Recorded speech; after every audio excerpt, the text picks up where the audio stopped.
for that activity. Such activity is prohibited by law. Moment of silence, please.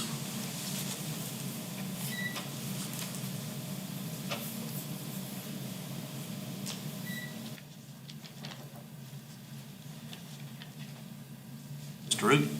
Yes, sir. Pray with me if you'd like to.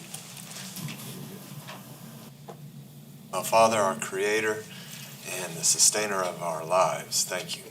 Thank you for your many gifts for life, for our friendships, for our opportunities, for your wisdom, for your Spirit, most of all. And I pray that your Spirit would govern this meeting, that you'd give us wisdom, insight, and kindness and gentleness and peace, that it would prevail, that indeed this would be your meeting, that we would come together to do your business, and we would not be aligned with any kingdom of this world, but with yours. I pray in your name. Amen. Mr. Davis, will you lead us in the pledge? Please stand. Pledge allegiance to the flag of the United States of America and to the republic for which it stands, one nation, under God, indivisible, with liberty and justice for all.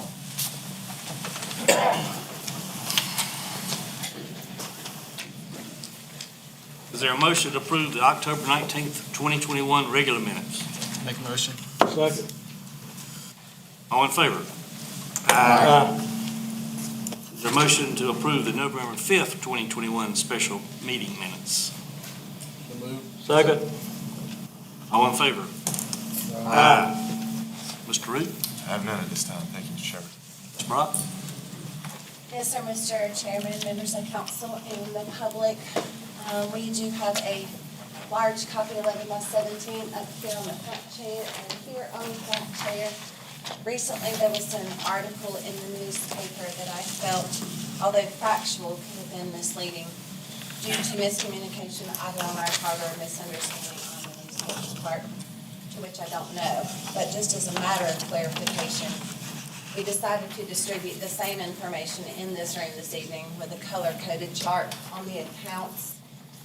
The account balance for Oconee County money that is in our charge, or the charge of the Treasurer's Office, is by many across the county, including bond accounts, sheriff's accounts, drug seizure accounts, school accounts, municipal court accounts, county court accounts, and a lot of those accounts, although they're within our management and within the firm of the county's grasp is the treasurer's responsibilities, they are restricted and are not county dollars to be utilized for county expenditures. Just want to make a clarification that the county does have a fund balance, as we should, as is designated by ordinance by county council. But that fund balance is not in excess of $75 million. That fund balance is allocated as accordingly on the sheet here. Copies available again if anybody would like to review, to discuss, or have questions about that. I'd be happy to meet with you one-on-one, or we can simply put this on our website with an explanation of such. Thank you. Yes, sir. Proclamation 2021-16, a proclamation declaring November 1st, 2021 Power Plant Worker Appreciation Day. Whereas November 1st is designated as Power Plant Worker Appreciation Day in the recognition of the men and women who generate the electricity we all depend on. And whereas these workers power our lives and deserve recognition and should know how much we respect, value, and appreciate them for reliably providing one of life's essential services 24 hours a day. And whereas these workers give back to local communities where they live and work by volunteering their time and talent and providing financial contributions to nonprofits. And whereas many power plants serve as the bedrock of entire communities, contributing to the vitality and economic growth of local communities, providing high-wage jobs and generating millions in annual property and other taxes. And whereas Oconee County is home to Duke Energy's Oconee Nuclear Station and Bad Creek Hydro Station, which combined generate enough energy to serve more than 3 million homes.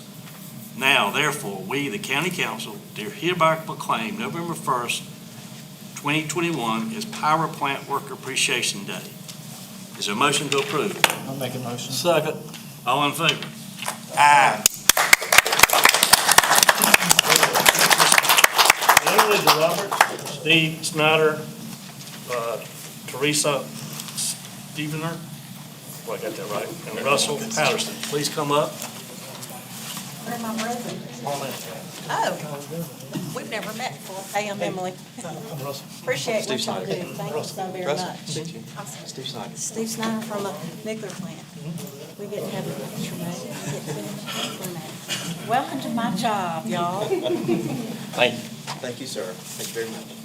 Thank you very much. Thanks, sir. Thank you. Thanks, sir. Hey, how are you? Congratulations. Thank you. I'm not a power plant worker. You all need to stand up here with us. Thank you. You know, I got rid of all those clothes a long time ago. Squeeze a little bit. Yep. Don't follow us. There we go. Big room. Stop. Power plant. Awesome, thank you. Say electrons. That's right. Thank y'all very much. Thank y'all.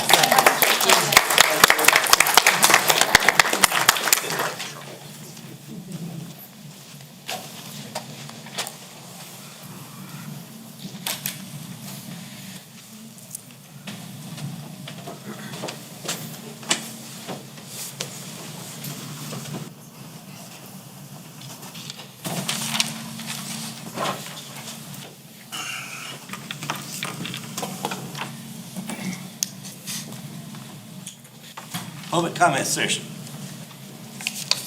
You're reminded that each speaker has 4 minutes. I will hold up a 1 minute remaining sign after 3 minutes, and I'll hold up time's up when time's up. Mr. David Dow, please. Okay, good afternoon, everyone. My name is David Dahl, and of course, as I've said before, my wife and I live in the Richland community, which is District 4, and as always, thank you for this opportunity. Before I get started, Mrs. Brock handed out some information today that we didn't have before we walked in here. And I'm going to look at it tomorrow morning after my second cup of coffee, is looking at all these numbers here, and I appreciate that. And I thought about it, but I'm still going to speak to what I wanted to, I wanted to speak about. And I just want to speak briefly about an article that was reported in the Journal on November the 10th. The article reported that our county has $78.8 million in the bank. And just in 2020, just a year ago, that figure was $60.6 million, and that's about a 23% increase. As the article pointed out, these funds are across multiple accounts, as Mrs. Brock's paperwork shows us today, and some are earmarked for projects, but nonetheless, I feel that the council needs to look into this. I fully understand the need for an emergency fund, encourage the county to have one, but how much does that really need to be? In 5 years, to go from $37.4 million to the current $78.8 million, well, again, the council needs to look into this. I'm just looking at the numbers. Agree on a course of action to determine a realistic emergency fund and report back to the county's taxpayers. As the Journal's article pointed out, a comprehensive annual review, financial review, will happen later this year, and that's going to be interesting to see the results. So just knowing that information, and then what Mr. Brock handed out a little while ago, it might be time to look at to reducing the taxes on our citizens and develop a budget that will reflect this. So thank you again. Ms. Erin Green?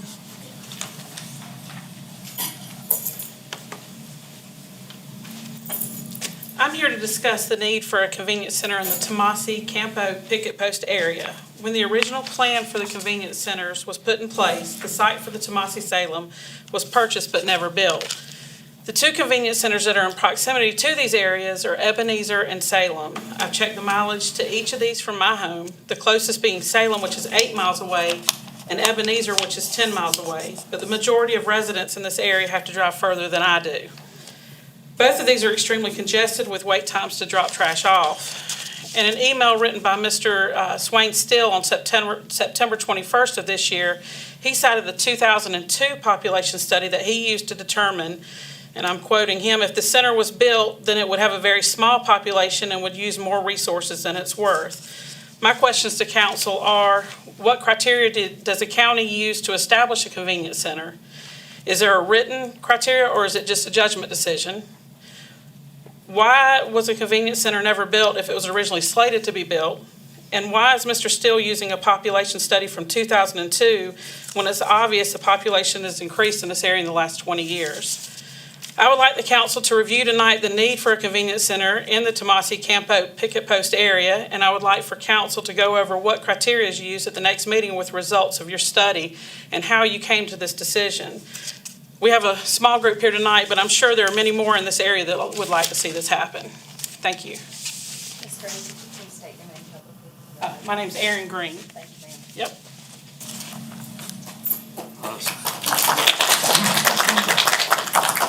Cindy Cornelius.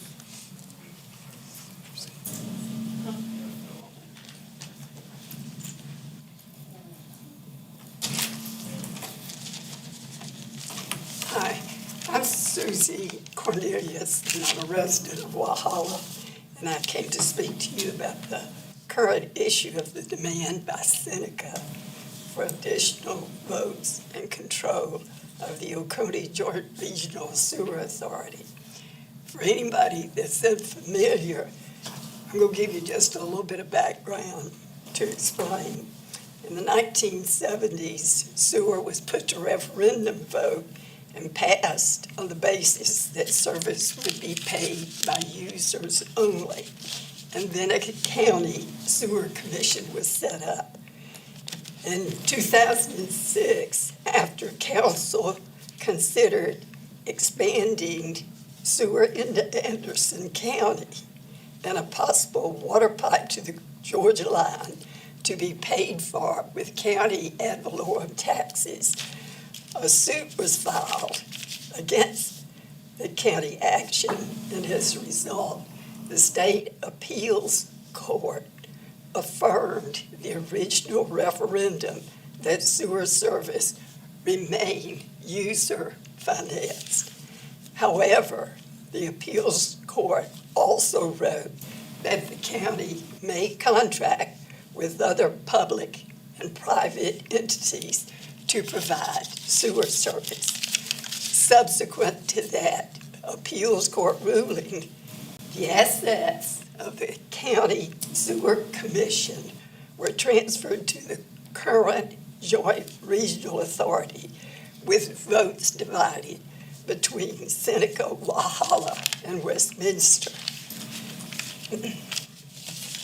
Current voting status is Seneca 4, Walhalla 2, Westminster 2, and 1 vote for Walhalla and Westminster together. Now, Seneca's claiming that because it has the most users and the highest city fee cost of operation, it should have more votes. Seneca should not have more votes in a sewer operation established by county-wide referendum upheld by the courts, which has been paid for in part by county-wide ad valorem taxes. Seneca control of sewer is unfair to Walhalla, to Westminster, which helped to establish the system. It's unfair to the rural residents and also the town of Salem, which has its own water system. They have all contributed to the cost. So I'm going to explain. Here's the money. There's no money in sewer. So why fight about sewer? But here's the money. Please understand that whoever controls sewer will control water line extensions. If Seneca controls sewer authority votes, it can control the development of the entire county by deciding who gets and who doesn't get opportunity for sewer and the water flow into those sewer lines, including the profits from the sale of water. I ask you to instruct the county attorney to seek a means where there is fair and equitable distribution of county resources being considered by the sewer authority. Thank you. Mr. Tony Adams. Good job.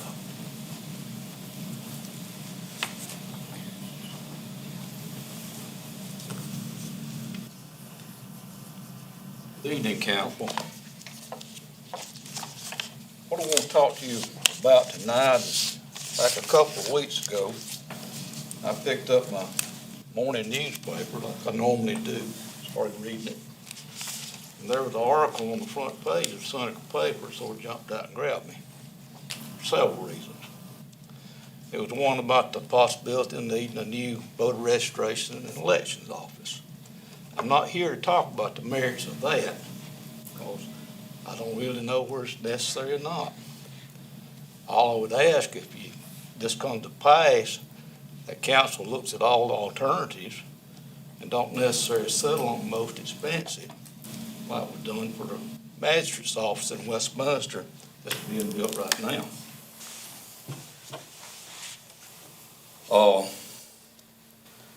After the reason I wanted to speak today, the article about the possible new office mentioned an acre lot behind these offices, and of course, there would need to be a site assessment so we could put some more money in consultants' pockets.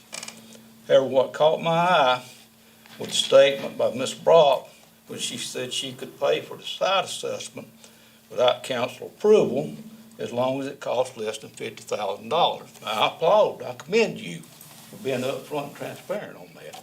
I realize that's part of your contract, so I understand that.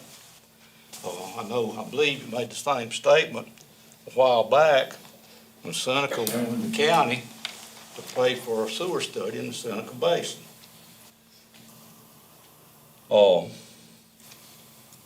I remember this clause in the administrator's contract giving them the ability to spend up to $50,000 without council approval coming up back in late 2018.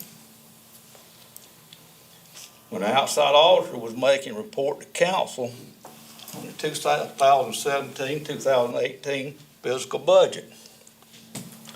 I believe it was Mr. Hart there who asked this auditor for his opinion about 5 contracts that the administrator at that time had issued to Oconee Publishing for advertising in the Seneca newspaper and other Oconee publishing publications. I sort of felt sorry for the auditor. He tap danced for a while, but I remember clearly what he said. He said that the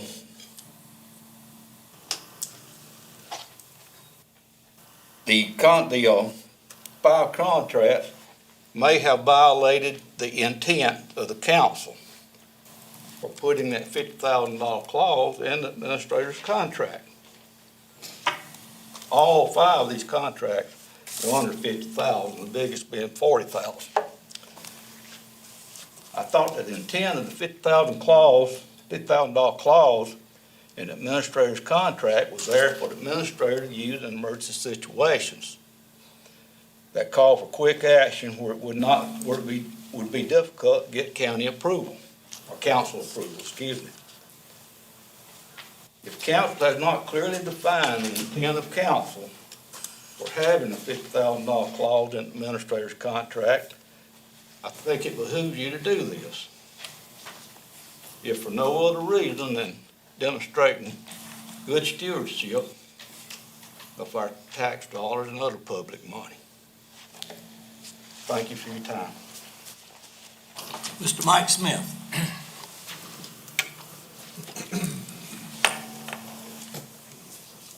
Thank you, Mr. Chairman. I want to publicly thank Vivian Compiere for the exemplary job she has done as the acting planning director for the last 7 or 8 months.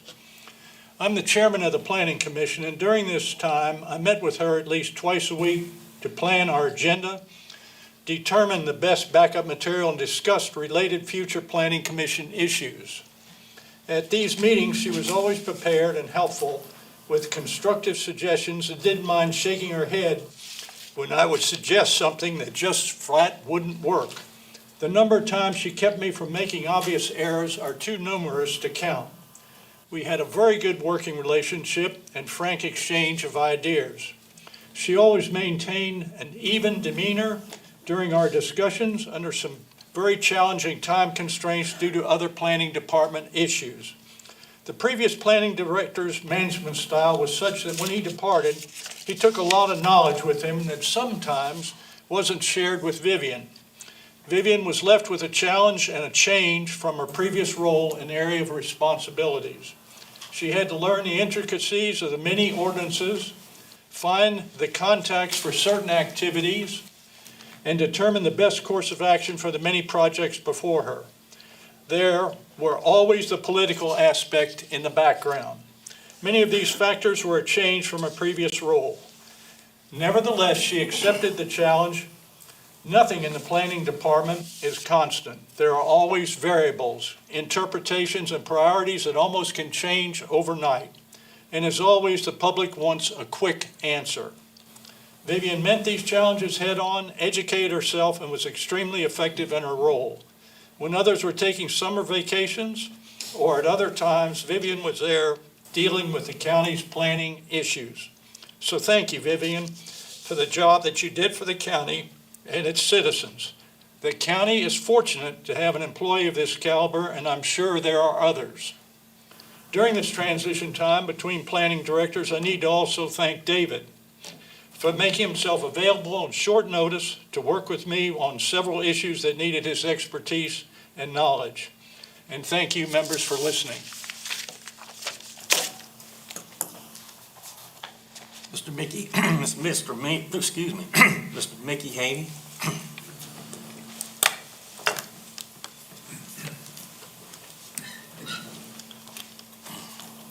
Hi, my name's Mickey Haney. Amanda, I really couldn't hear you when you was giving your spiel, but I would like for additional information on the OC Treasurer Payroll Account number 2, how that has grown leaps and bounds, and also the Oconee County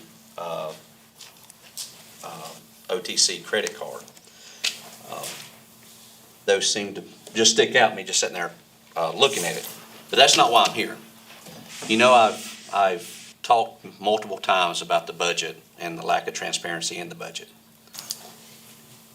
Gained a little bit of ground. There have been some things done. Amanda has went through and put some information out there. But I want to challenge every one of the council members up here to go home sometime between tonight and the next meeting and go through the portal on the Oconee County Transparency page and pull 10 items out of the check registry and find out where they go. The exact line item. I challenge you. And come back and report it to the citizens here, because I'm asking for the citizens. That will clear up a lot of things of what I'm asking for. And then the next step is I honestly think the county should display the 3-point match. And I'll get into that later. But first, I want to challenge y'all to do that. If y'all can pull that up and give the exact line item that GO code on the check register goes to, I'll be impressed. So impress me. Prove me wrong. That's all I have to say. Thank you. Council member comments. Mr. Chairman? Yes. Mr. Dial, talking about the account balances as reported in the paper. I've spoken with Ms. Brock briefly about this. I have the same information that was passed out to everyone else. I don't have an answer for every question right now, but I'm going to spend some more time with Ms. Brock so I have a better understanding of what it is. Ms. Green, and how many here for the recycling center? Can you raise your hand? So they all didn't speak, but there's a lot of people here for that. Assuming that I'm still chair the Law Enforcement and Public Health Committee next year, I'll place an item on the agenda to discuss the convenience center and the feasibility of it, what measures need to be met to build it, and we can start from there to seeing what we can do. Ms. Cornelius, you're absolutely right. Who controls the sewer? That's the most powerful position in the county because that controls the growth and where growth goes. And you brought up some very good points, and I would love to talk with you later. Before you leave, could you make sure Ms. Adams has your phone number and I can reach out to you? Mr. Adams, talking about the $50,000 expenditure for the administrator. Mr. Hart brought up some stuff a couple meetings ago. I now remember why I called you the other day, and then I couldn't remember why I called you when you called me back. We talk about checks and balances. I'm going to spend some time to find out exactly what those checks and balances are, because it does need to be reviewed. And Mr. Smith, it's great to hear that Miss Vivian stepped up in an interim role. You know, it's kind of like a next man up. She came up, and it's good to know that she fulfilled her duties so well. And Mr. Haney, I appreciate everything you come up here and say about transparency. And I'll accept your challenge, and I'll see if I can track 10 items, and I'll report back to you. That's all. Thank you. Any other comments? Mr. Chairman. Yes, sir. Ms. Cornelius, I don't want this to sound like I'm going against you, but I think we ought to join in the suit with the city of Seneca. And while we got a judge there, the way I've added it up with the money that we've gotten from the relief from the president, we've got $3 million to Seneca, $2.5 million to Walhalla, plus we're adding $3.5 million or $4.5 million in Fairplay. So you add those numbers up, I think we ought to knock down what Seneca's 63% to where it's less than half, and we ought to be getting about 3 members on that board and let Seneca have their 4, Walhalla have 2, and Westminster. So that would be a net increase of 2, and the Oconee County would have 3 of them. And that's my personal opinion. Any other comments? If not, public hearing for the following ordinance. Ordinance 2021-22, ordinance authorizing A, the execution and delivery of a fee in lieu of tax agreement by and between Oconee County, South Carolina, and Oconee Housing Solutions, LLC, with respect to certain economic development property in the county, whereby such property will be subject to certain payments in lieu of taxes, including the provision of certain special source credits. B, the county to transfer real property owned by the county to Oconee Housing Solutions, LLC. And C, the county to create a multi-county industrial business park with Pickens County, South Carolina, to designate the property to be owned by Oconee Housing Solutions, LLC as a multi-county park property, and D, other matters related thereto. We have 3 people who signed up for the public hearing. Jim, sorry if I mispronounced your name, Jim Carters.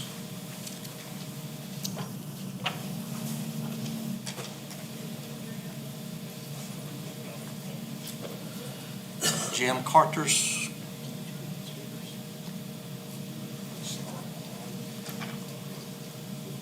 Okay, then the second person was, I guess it's Sandra Loweski. She just walked out the door. And G. Lowskinsky. They must have just thought they had to sign up to come in. I believe that was a mistake to sign up. Okay. So then no one has signed up for public hearing 2021-22. I close public hearing 2021-22. Third reading of 2021-22. An ordinance authorizing A, the execution and delivery of a fee in lieu of tax agreement by and between Oconee County, South Carolina, and and Oconee Housing Solutions LLC with respect to certain economic development property in the county, whereby such property will be subject to certain payments in lieu of taxes, including the provision of certain special source credits. B, the county to transfer real property owned by the county to Oconee Housing Solutions LLC. C, the county to create a multi-county industrial business park with Pickens County, South Carolina, and designate the property to be owned by Oconee Housing Solutions LLC, multi-county park property. And D, other matters related thereto. Is there a motion to approve? So moved. Second. Any discussion? Mr. Chair, Yes, sir. I would just like to thank Oconee Housing Solutions LLCs for their investment in Oconee County and the jobs that they're planning to create here. Thank you. Any other discussion? All in favor? Aye. Let's see, second reading of the following ordinance. First reading, none scheduled yet. First reading of the following ordinance. Ordinance 2021-25, an ordinance to develop a joint county industrial park in conjunction with Anderson County, such industrial business park to be geographically located in Anderson County and established pursuant to section 4-1-170 of the Code of Laws of South Carolina, 1976, as amended, to provide for a written agreement with Anderson County to provide for the expenses of the park, the percentage of revenue application, and the distribution of fees in lieu of ad valorem taxation, and other matters related thereto. Is there a motion to approve? So moved. Second. Any discussion? All in favor? Aye. First and final reading of the following resolution. Resolution 2021-15, a resolution authorizing the purchase of approximately 2 acres of real property from Maranatha Baptist Church of Seneca, South Carolina, and other matters related thereto. Is there a motion to approve? Second. Any discussion? All in favor? Aye. Discussion regarding action items.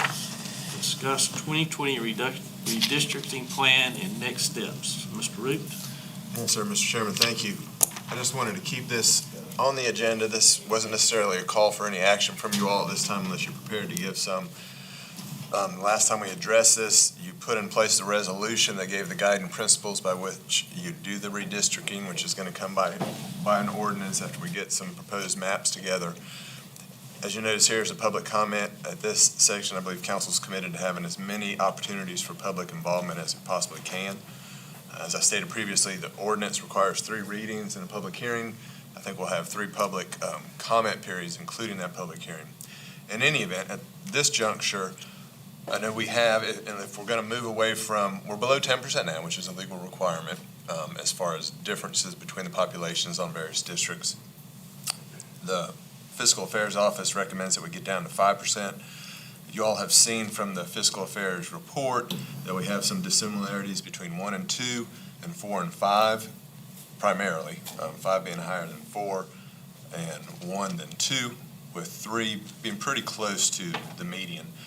In any event, at this juncture, the Fiscal Affairs Office, as well as our GIS coordinator, is on standby. If you all have ideas on how you might like some proposed maps or proposed demographic figures to be drawn or gathered, give those ideas to me. I'll get those put together and assembled. Obviously, we don't want to have too many, so as carefully thought out and as succinct as we can have those, the better. And then I can bring those maps, that set of data, back to our next meeting.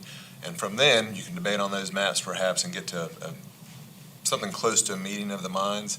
Subsequent to that, we can get an ordinance in place and start the reading process. The RFA will have some comments. Obviously, you all essentially drive the ship on that. Naturally, the Constitution, equal protection, due process concerns are paramount that guide where you can go. But at this point, if you have ideas and say, David, I'd like some maps that show this. We've had some of these maps already. Or you'd like data that shows X, Y, Z, please tell me, and I'll gather it so we can keep the ball rolling. Okay, so I'll begin the discussion, and if anybody has any questions, we do have the elections board here, elections department here for any questions. One of the important goals to remember in redistricting is to keep communities of interest together. The majority of District 1 citizens are like-minded communities of interest.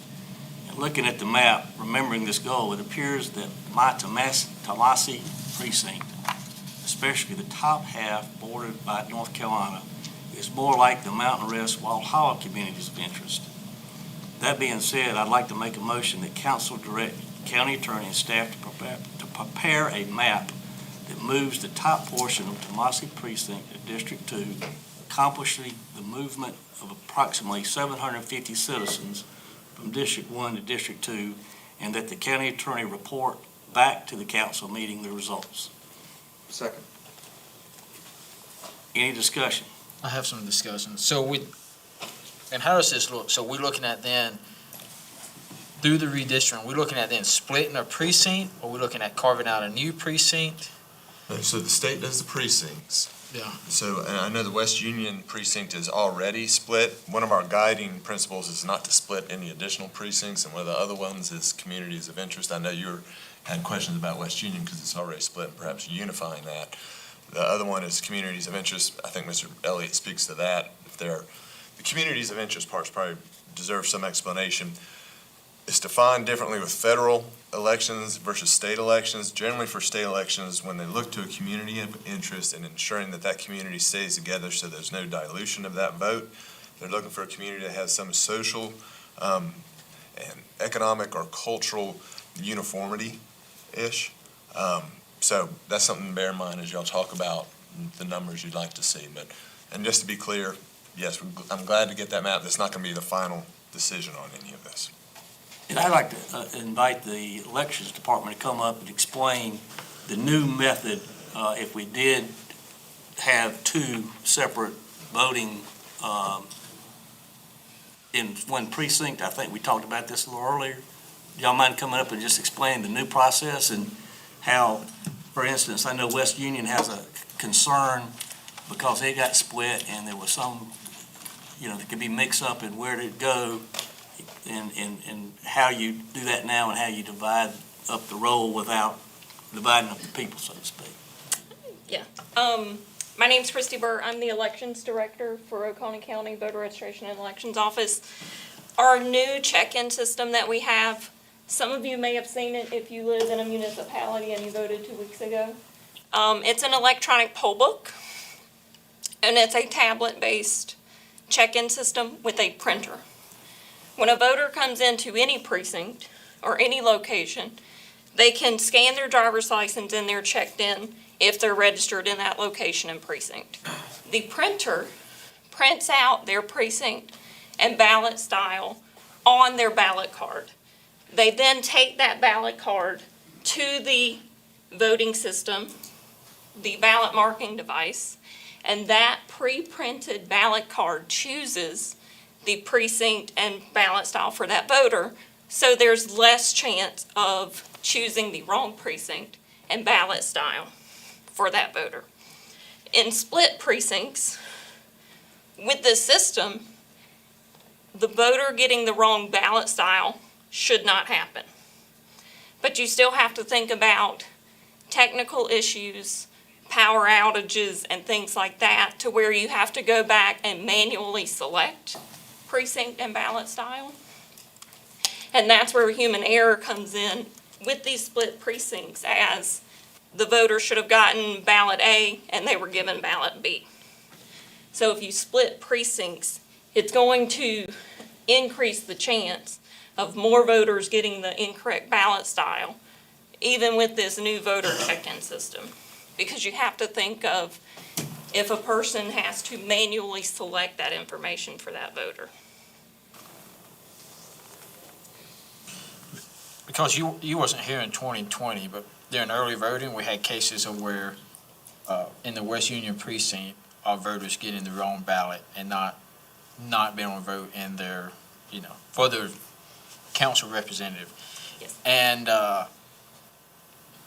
you can say, well, they should have checked their ballot. The problem with that is, a lot of people don't truly know who their district representative is. It's like, especially if they're on the line, well, I thought he was in my district or whatever, that's showing that's not on the ballot. So I would really like to avoid split precincts if at all possible, but Do we need a motion for every time we want to draw a new line, or is that something in these stages we can just kind of work with the mapping department to get different maps to look at? We don't necessarily need a motion. A motion is great because it puts out in the public and everyone knows exactly what's being done. If I don't want to, like I said, we need to keep this ball rolling to get it timely done, so I don't want there to be a problem if one of you all have an idea and say, David, give me a map from our JS that shows this. I'll give it to you and obviously give it to the rest of the council at the same time. So the answer is both.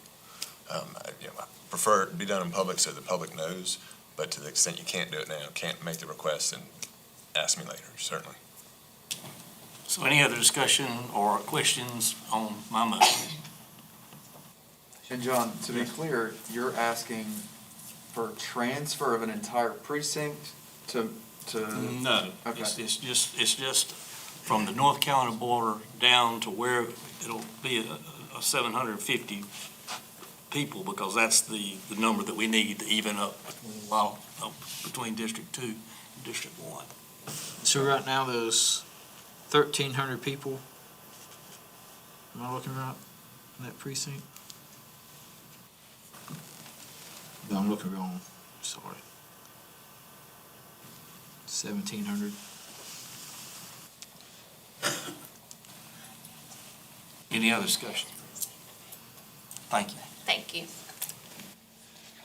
All in favor? Aye. Okay. Any other motions or discussion about redistricting before we go to the public comment session?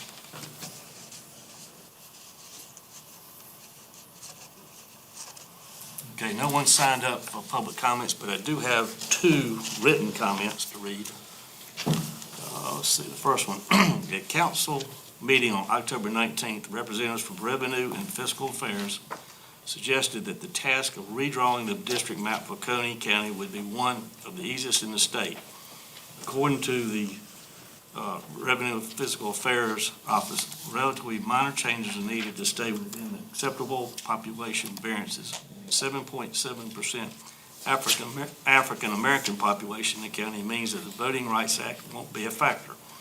However, according to their report, the minority, all non-white population of Oconee County is 17.7%. District 3 currently has most at 32.8%, while District 2 has 20.1%. The interest of the minority population will be primary concern for all of us in the county. The process of adjusting district lines to accommodate the 5.84% increase in population since 2010 will require adjustments to all districts. Districts 1 and 5, as currently drawn, exceed the target equal population, while districts 2, 3, and 4 are below the target. The report includes a map marking the residents of the current county council members, 2 of whom live near the border of their districts. I agree with the comments of Janie Shipley at the October 19th meeting about the need for an open process with community participation to respect the rights of minorities and communities of interest, to resist the urge to draw districts to protect incumbents or to give preference to a political party. These are mostly consistent with the criteria adopted by Council in Resolution 2021-15. However, the challenge for Council will be to decide among competing criteria as the map is drawn. And this is from Sandra Land. And the second comment, the League of Women Voters is committed to promoting and encouraging a redistricting process that is fair and results in electorate who feel like their vote matters. To accomplish this, there are several criteria which we ask that you honor as you redraw the maps for Oconee County Council. Allow for fair representation of minorities, respect boundaries of precincts and municipalities and keep those boundaries intact within a specific council district, maintain geographical continuity, and protect communities of interest. When voters don't feel like their vote matters, they are less likely to be interested in the process. We have a minority population in the county of almost 18%. One current district has a minority population of 33%, and we hope that you will draw maps that encourage participation by the minority community. Further, we are concerned about the split of the precinct in West Union and the implications that might have on constituents in that area. We look forward to working with you as you proceed with redrawing county council maps for Oconee County.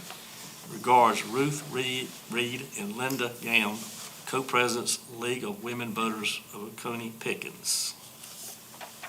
Is there any other comments that the public wants to make? I have a question. Yes, come up and state your name.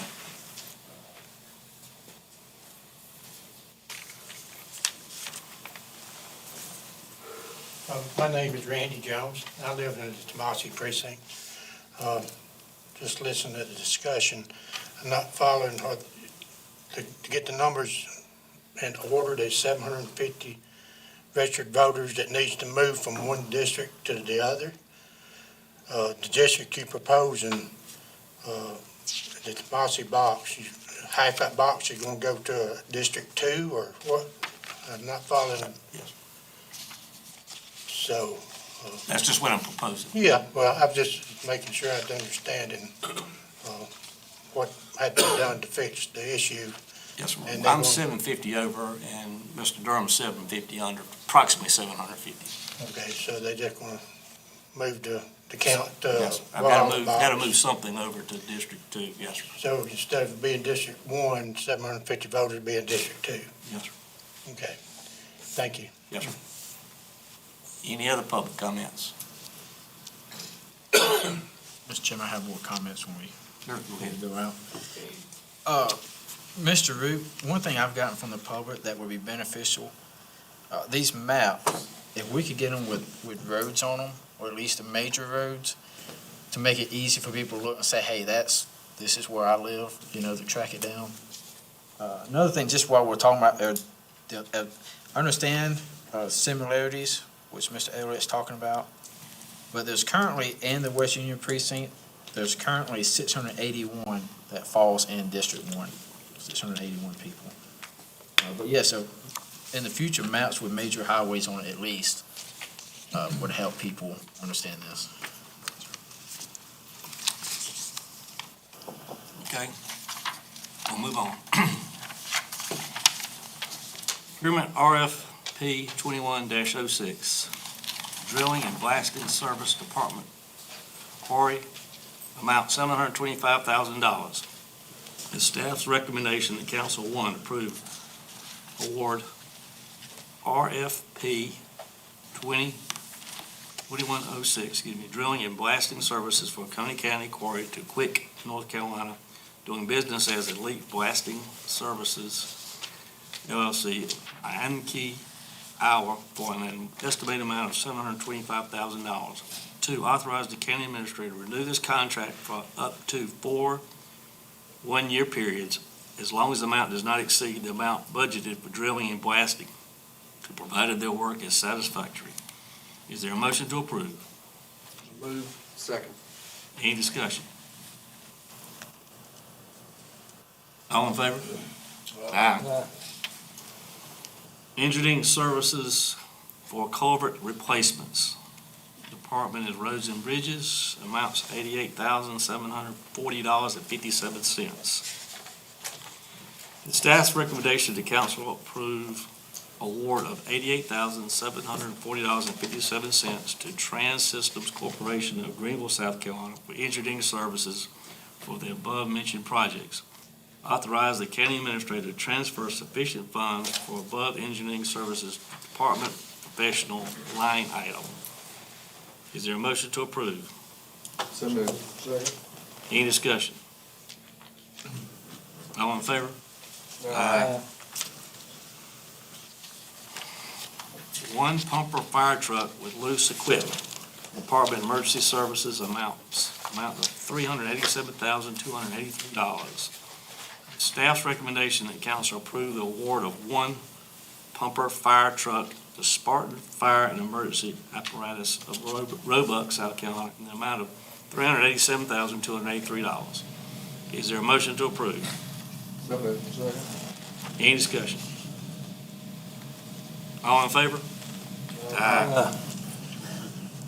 Oconee County requests permission to propose a lease agreement with the United States Army Corps of Engineers to facilitate appropriate shoreline designation for a public access trail in courtesy dock to be located adjacent to Hartwood Village property and Lakeside Lodge property on Lake Hartwell. Staff recommends approval for the administrator to sign a proposal to the United States Army Corps of Engineers for a new lease agreement to facilitate appropriate shoreline designation for a public access trail and courtesy dock to be located adjacent to Hartwell Village property and Lakeside Lodge property on Lake Hartwell. Is there a motion to approve? So moved. Second. Any discussion? Yes, sir. Have y'all ever heard Lakeside Lodge before? I know you have, Mr. Kane. We've been manipulated 3 times. The first time, they won out for a fee in lieu tax. They wanted so much, and then they played us against the city of Clemson. They was going to be annexed in if they didn't get what they wanted. We ended up having to give them that, but Mr. Scott Mulder was wise enough that all the people in that area, he had them to go into a subdivision so that money had to come to the Oconee County. So Clemson, the city of Clemson lost any interest in that property after they saw they wasn't going to get any money out of it. That was the first one. The second one is an existing pier that they call, it was actually a water intake for D4 Mill. They wanted us, I guess it's 3 years ago, to write a letter to the Corps of Engineers saying that would be a great place to build a deck on it, and then we'd build stairs off of it to go down to the docks. We'll call them their courtesy docks, but I usually call them the community docks. Well, not only that, he had a list of all the political supporters that went from Columbia all the way to Washington that was supporting this. But so happened that the Corps of Engineers didn't like that idea, so they turned it down. Now, this third one is they proposed to come in here now and build one, and if you look at the map where it's located right in front of their property. And the trail is twice as long to get to there from the shopping center. Let's move that dock 500 feet down the lake to where it's closer to the shopping center and see how these people at the Lakeside Lodge like it. How much is it going to increase the value of Lakeside Lodge with a community dock sitting out in front of it? And the people go in there. If you want to go to Five Guys and get a hot dog or a hamburger, anchor your boat and swim. You're not going to use that dock. Thank you. Mr. Chair. Yes, sir. Let me just say that while we did have some initial concerns and with regard to Lakeside Lodge being annexed into the city of Clemson, fortunately, they did not annex into the city of Clemson. They have, this entity has invested tens of millions of dollars. I don't know the exact number off the top of my head, but tens of millions of dollars into Oconee County, and established numerous jobs as well. And they also, are a great asset for our community for people to come stay. It's a condo-tel concept, so folks come and stay here and shop in Oconee County and spend their money here. And it's a great asset, not only for folks who live here, but also those who visit. And so I don't think that this lease agreement, I'm actually shocked that Mr. Hart would be opposed to it. It's in his district. But it would be a great asset to provide additional opportunities for people to come off the lake and go to Lakeside Lodge, or go to many of the other businesses that are located there at Hartwell Village. I'm very surprised to hear your comments, sir. Well, can I, Mr. Chairman? Sure. If you look where it's located, you move it 500 feet down, you shorten up the trail that you got to have, and you're closer to the shopping center. And This way, the trail is twice as long as it would be if you was move it down the lake 500 feet. And how much money is this gonna add to the value of that place? I know that there's millions of dollars there, but still, what about poor Joe that wants to go get a hot dog and pulls up there? Do you think he's gonna be able to land at that dock and get out and walk and go get a hot dog? I don't. I think he could, but I also think that if this is going to assist in increasing property values in Oconee County, that's kind of what we're going for here. You know, the whole goal of, I think that all this council has is to increase property values in Oconee County. That way, we don't have to, if there's something that happens down the road, we don't have to raise taxes because the value of the mill has increased. So I don't know whether or not, I assume it increases the property values. I haven't done any study on this, but I don't think, Ms. Brock, does it cost us anything to vote in favor of this and approve this lease? This particular request, no, sir. Okay. Should the Army Corps decide that they would favorably view our request to do so, then we would bring any cost associated with the construction or maintenance back to council for approval. Okay. So there's no additional cost to the county, but it does increase the potential value of property in Oconee County. Mr. Chairman? Just the other night, we were walking down the hall and y'all said, that shouldn't have been on the agenda. We shouldn't have had to vote on that. I have gone out on a subdivision, had the Corps of Engineers out there and got the approval myself. Why have we got to write a letter and ask them to please do this? Why don't they have someone to meet with the Corps and get this approved instead of asking us to do that? I think they've tried all that. Well, I think we got Mr. Mudge here tonight, and maybe he can clear up some of this. Come on up, Mr. Mudge. Certainly, thank you. Mr. Chairman, Council, Amanda, David. I'm Steve Mudge. My partner, Leighton Cubbage, and I are the developers of Lakeside Lodge, and I'll give you some background, and I want to address your comment, because I reached out last week to try to talk to you about it. Back in 2017-18, we entered into the economic development agreement that was referenced earlier. Our promise was to do an investment that would add at least $35 million to the tax roll. And Paul, to your comment, the taxes have been assessed now to all the condominiums in the project, and it's just under $50 million that's been added to the tax roll. So the taxes annually total have gone from under $100,000 a year to approximately $600,000 a year. We've got resales in there and sales in there that clearly are helping all the property values in Oconee County, from $250,000 to about $800,000 for those studio 2 and 3 bedroom condos.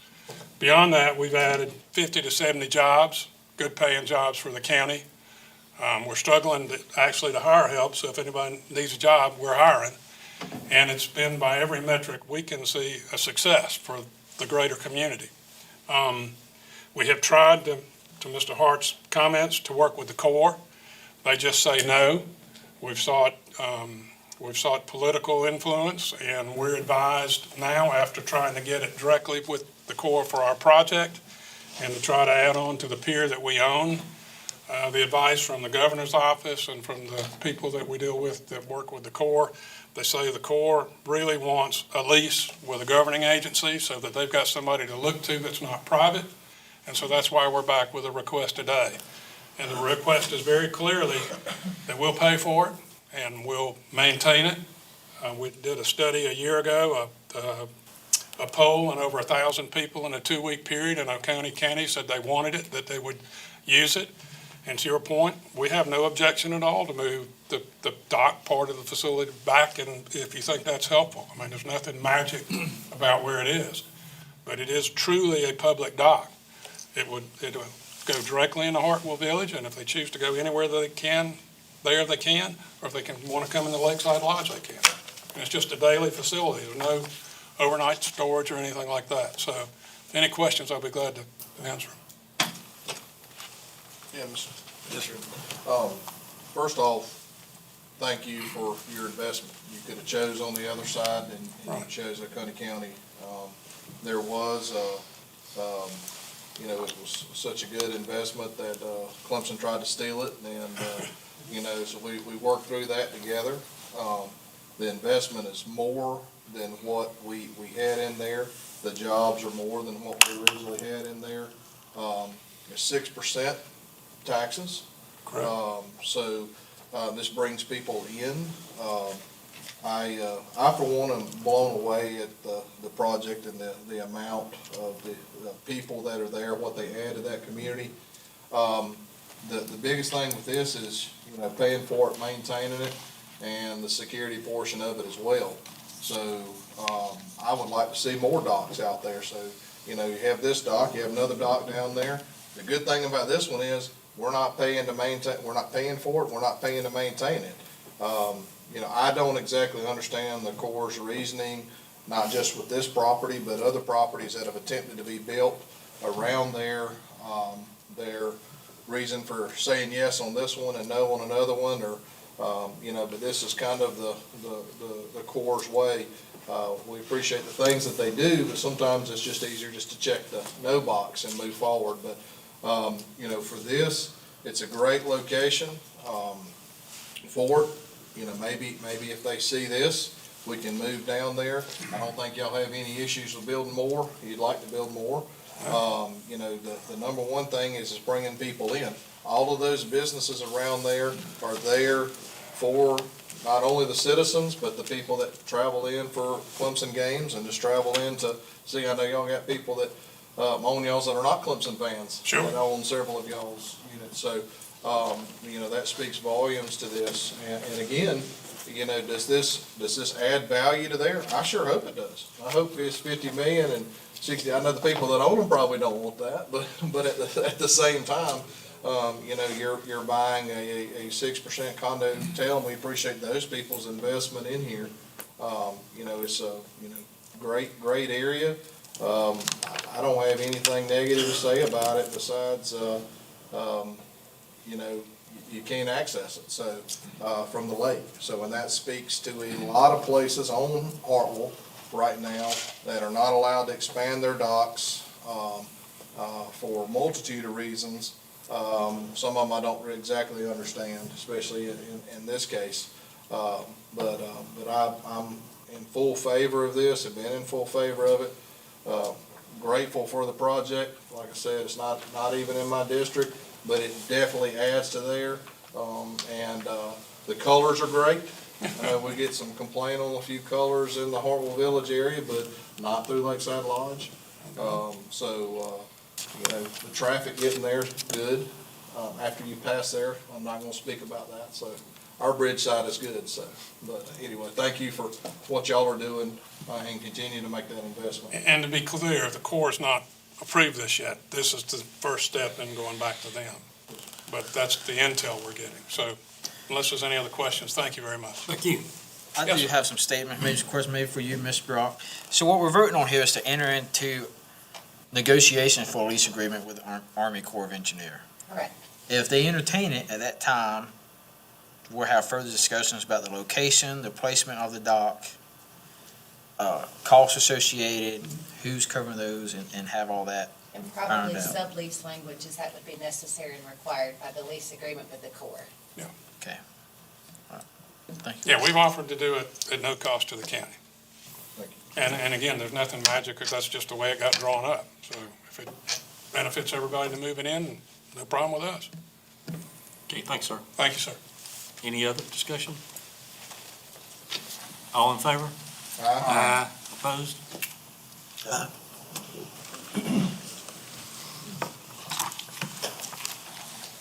Council consideration and approval of funding allocation to the Blue Ridge Community Center, Clemson University's Phase 2 Mill Hill Opportunity Zone proposal in the amount of $59,882.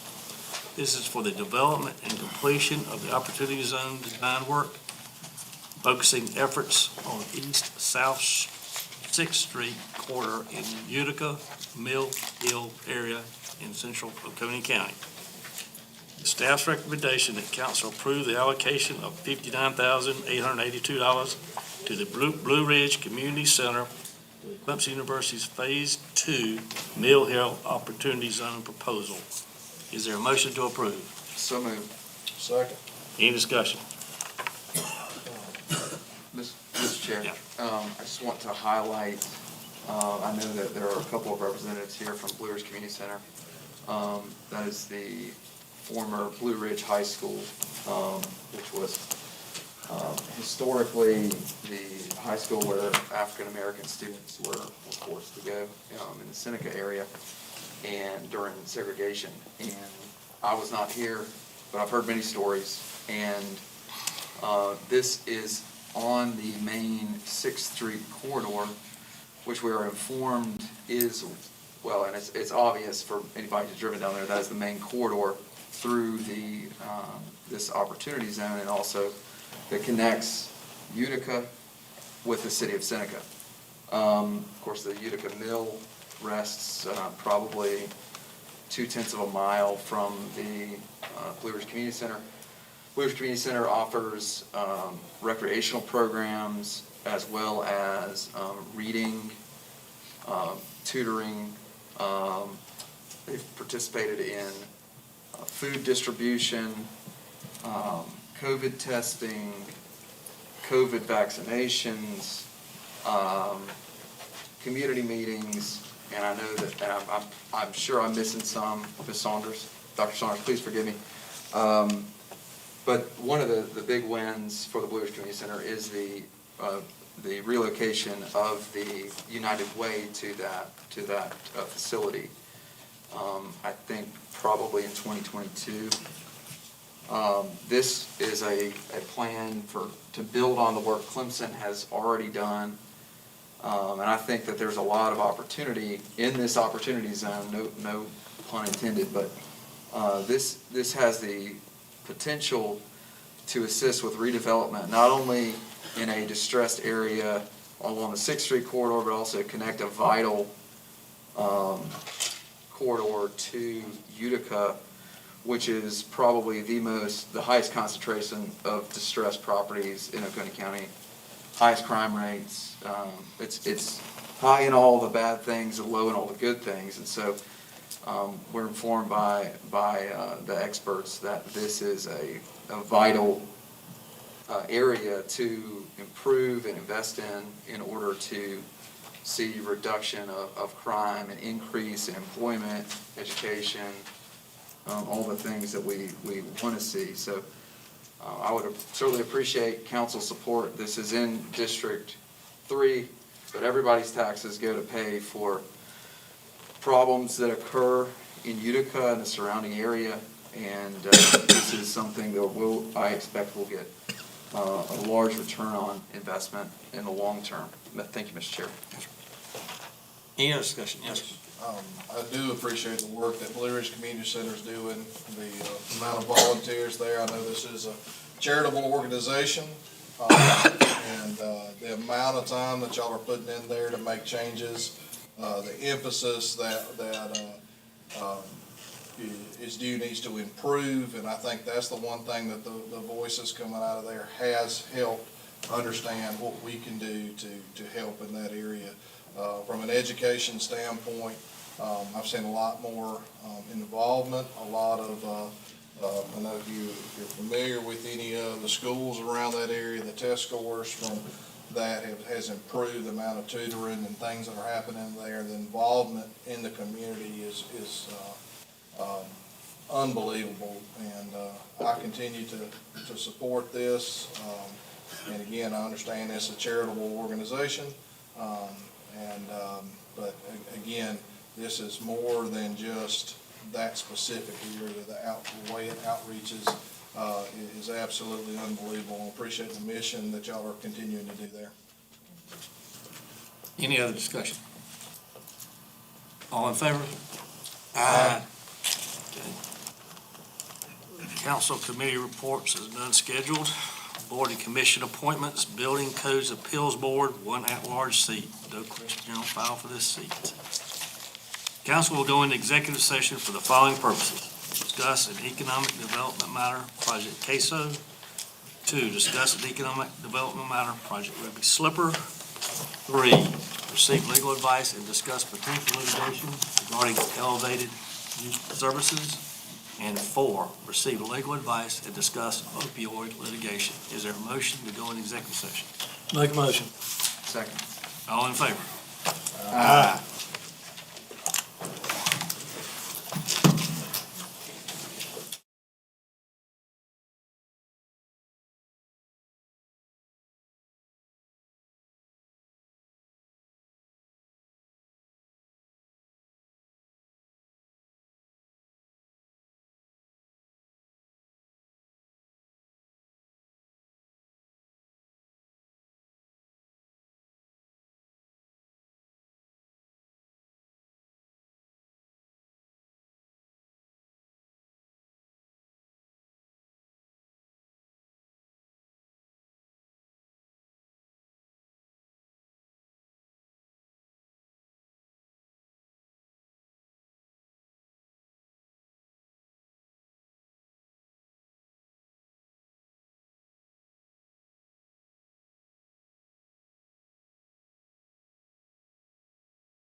So we ready?